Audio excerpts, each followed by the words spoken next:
Behind the Line, episode 22. I'm your host, KC. Follow me on Twitter at KC_BTL84. Be sure to hit the like and subscribe button. Hit that notification bell to receive all notifications from the channel. Wanted to thank you guys that are listening on iTunes and Spotify for the support. Seeing a lot of growth on both of those platforms, so really appreciate the support on both Spotify and iTunes. I'm going to lead with college football today, which is something I don't usually do on this podcast. It's really been kind of a slow news week in pro sports, so figured we'd lead off with college football and the college football playoff rankings. They were released Tuesday night, and I was actually pleasantly surprised that they pretty much got it right, at least with the top two spots. LSU's number 1, Ohio State's number 2. You got Clemson and Georgia at 3 and 4. I've been saying all year that LSU is the number 1 team in the country. It's not even close. So I was glad to see that the committee has finally come to their senses and agreed with me.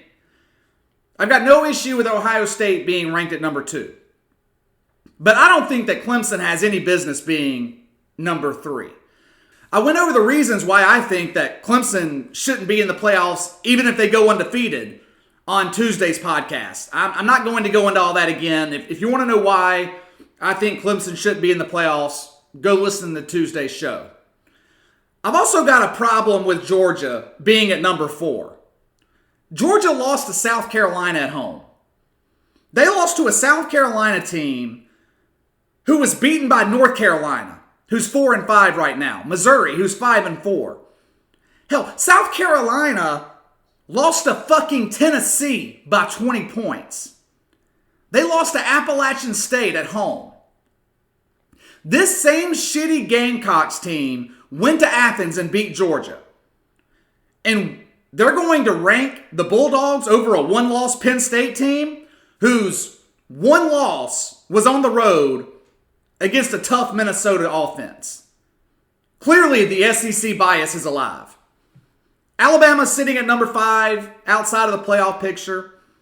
I actually think that ranking's too high, but it really doesn't matter. Nick Saban will be on the outside looking in. There is no path for Alabama to get into the playoffs unless LSU loses or Ohio State. Not happening. They have Ole Miss, Arkansas, and Texas A&M to close out the season.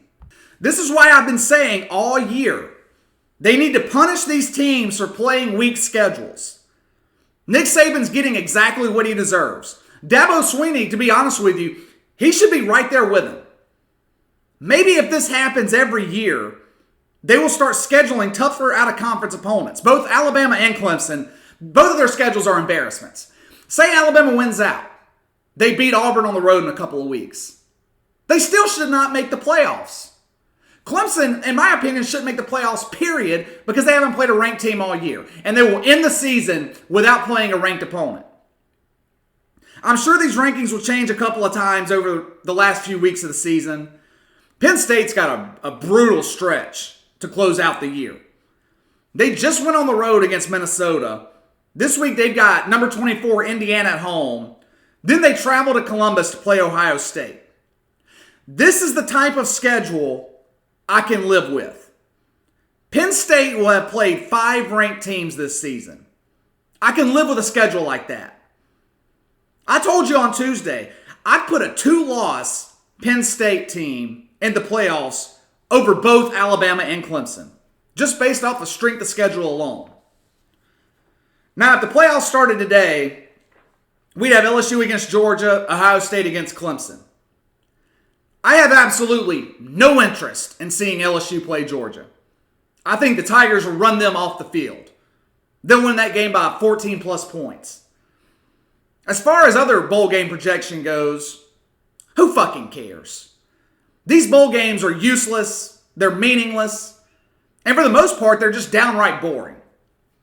Who wants to see Penn State play Wake Forest? Because if the season ended today, that would be their bowl game. They do have Alabama projected to play Oklahoma in the Sugar Bowl. I'd watch that game for one reason only, to see Jalen Hurts try and get redemption against Nick Saban. I wasn't a fan of Jalen Hurts at Alabama, but it's clear to me now that Saban was holding him back. Lincoln Riley has completely unleashed him in Oklahoma. And now I'm starting to believe that Saban chose the wrong quarterback. Tua Tagovailoa does not impress me. He's a stat stuffer. His receivers gain most of their yards after the catch. I really don't understand the playoff committee's love and bias for the SEC. I live in the South, and even I know the SEC isn't the best conference in college football. But KC, they have 3 teams ranked in the top 5. Well, they shouldn't. The SEC is top heavy. In the Big Ten, you've got Ohio State, Penn State, Minnesota, Michigan. Below that, you got Indiana, Wisconsin. Teams that play actual defense. In the SEC, it's LSU, and everyone else is a step below that. I don't like Georgia. Auburn can't get it together offensively. Alabama can't stop anyone defensively. Florida's okay, I guess, but I really like their defense, but they struggle offensively too. If they want to make bowl season relevant, I'd love to see the upper tier of the Big Ten against the upper tier of the SEC. Because I actually believe that the Big Ten is the better conference this season.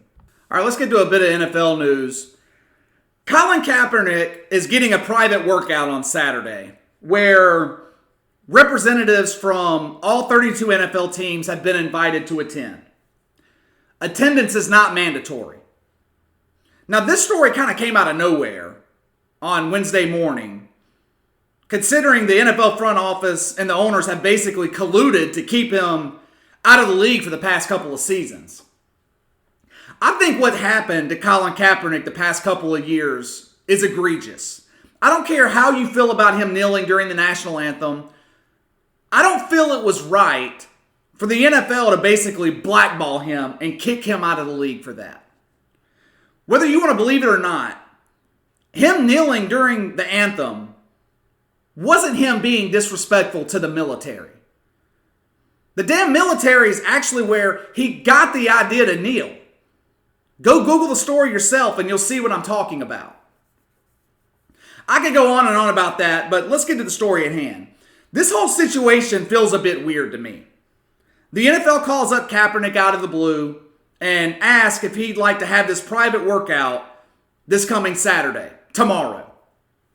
Workouts like this are usually held on Tuesdays for obvious reasons. Scouts are at college football games on Saturday. Other executives or leaders of franchises are working and getting prepared for their games on Sunday. Knowing this, Kaepernick requested that they do the workout next Tuesday. The NFL said no. He said, okay. What about next Saturday? So everyone has more time to work out their schedules and I have more time to prepare. The NFL said no. In addition to that, the NFL gave Kaepernick 2 hours from the time they told him about this to commit and make a decision.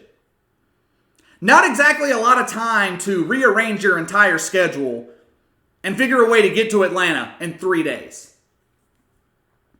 Kaepernick's been pressuring the NFL for years, and rightfully so, to give him a chance to re-enter the league. It appears that the NFL, in my opinion, out of spite, is giving him that chance and putting every obstacle in his way to make sure that he fails. How many scouts and high-level executives do you think are going to attend this thing on Saturday?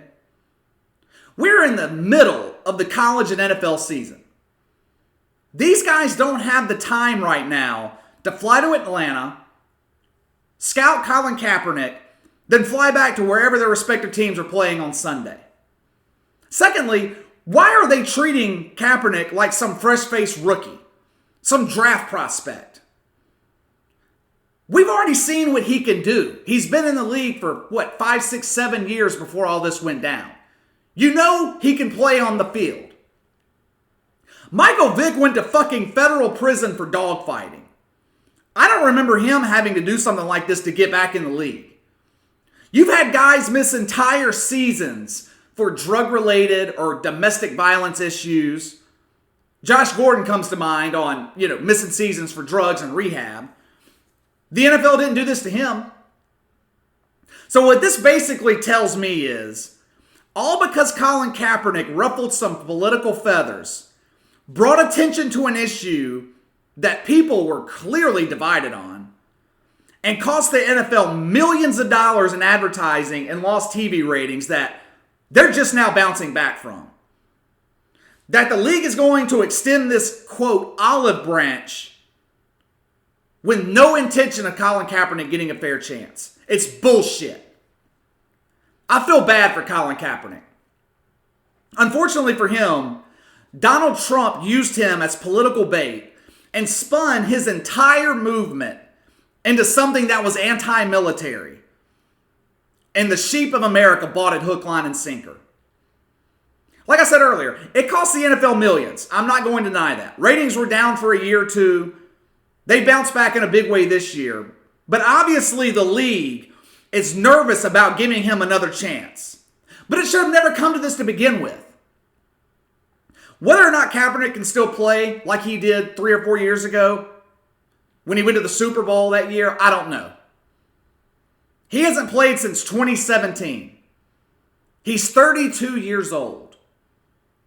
It's beyond difficult to be away from the NFL game for that long and walk back in and just be a great quarterback. One thing that would concern me about him is that he wasn't really a pocket passer. He made a lot of plays with his legs. Opened up the passing game with his ability to be elusive and scramble. But to have longevity in this league, you've got to be an efficient pocket passer, which Colin Kaepernick never was. I highly doubt at 32, he's got the same speed that he did when he was 25. That being said, he at least deserves a fair chance. He's deserved that for the last couple of years. There are plenty of good teams in this league in desperate need for a quarterback right now. Even being out of the game for this long, Colin Kaepernick cannot be any worse than Mitchell Trubisky is in Chicago or Josh Allen's been this season in Buffalo. All right, let's get to the college football bets for this weekend. First game up, we've got Navy at Notre Dame. Current line, Notre Dame -7. I really love this pick here. I like Navy in this spot. This unconventional offense gives their opposing defenses trouble. Even Notre Dame. Though the Irish have dominated Navy straight up, Navy always plays them tough. They're 5-1 against the spread their last 6 meetings. Also, the midshipmen have been great passing the ball this season. Yeah, they still run the football the majority of the time, but quarterback Malcolm Perry has thrown 53 passes this year. Doesn't sound like a lot. It's a shitload for Navy. It's roughly double the attempts that he's made through his first 3 seasons. The passing threat has kept opposing defenses from loading the box every down, and it's opened up the running lane for the Navy offense. Not only that, Notre Dame has struggled in recent weeks. Blown out by Michigan. Struggled to a 1-point win at home against Virginia Tech. Navy gets up for this somewhat rivalry game every year. And it should be no different Saturday afternoon. The line opened at 10, then bet all the way down to 7. I like Navy to cover here, taking Navy +7. Georgia at Auburn. Current line, Georgia -2.5. You might think I'm crazy here. I think that the wrong team is favored in this game. I'm getting points on the home team with a really good defense and a rivalry game. I'll take it. I talked about this earlier. I'm not high on this Georgia team. I think they've actually regressed from last year and have gotten worse as the season has moved on, especially on offense. Last 4 games, Georgia's only scoring 22 points a game. Now, no one's going to mistake Auburn and Bo Nix for an offensive juggernaut. But this defense is good enough to keep them in games. Held Joe Burrow and LSU to 23 points on the road. Now, I know Auburn looked terrible last week against Ole Miss. Ignore that. Clearly, they were looking ahead to this game against Georgia. Now, the Bulldogs have dominated this series recently, won 5 of the last 6 meetings. Every trend is pointing to Georgia winning and covering this game. But I just can't see it happening. I think it's going to be a low-scoring game, and I just trust Auburn's defense more, especially at home. I actually like Auburn to win, but I'll take the 3 points, taking Auburn +2.5. All right, last game, Minnesota at Iowa. Current line, Iowa -3. I've been high on this Iowa team all year.